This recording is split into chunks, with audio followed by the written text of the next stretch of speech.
In the previous discussion, I explained the difference between displacement and distance through a simple journey, yet I neglected to talk about all the aspects of motion contained within this simple description.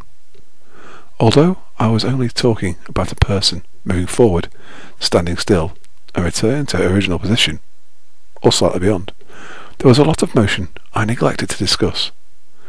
Firstly, how do we represent speed on this graph? As we know, speed is distance divided by time.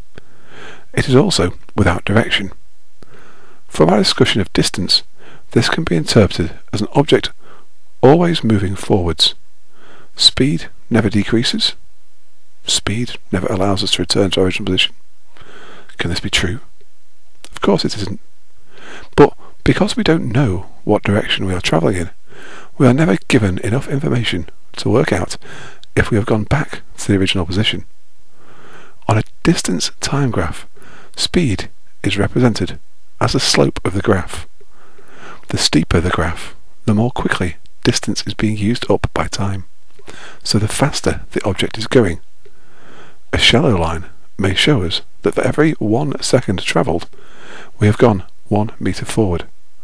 A steeper line may show us that for every 1 second travelled, we have gone 10 metres forward.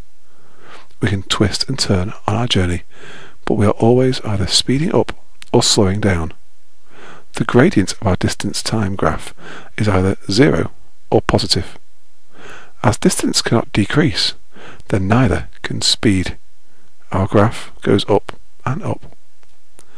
Velocity, on the other hand, is different. Velocity is displacement divided by time, and displacement allows us to move both forwards and backwards. We can therefore represent motion forwards as an increase in displacement and motion backwards as a decrease of displacement. Motion backwards beyond the start point is negative.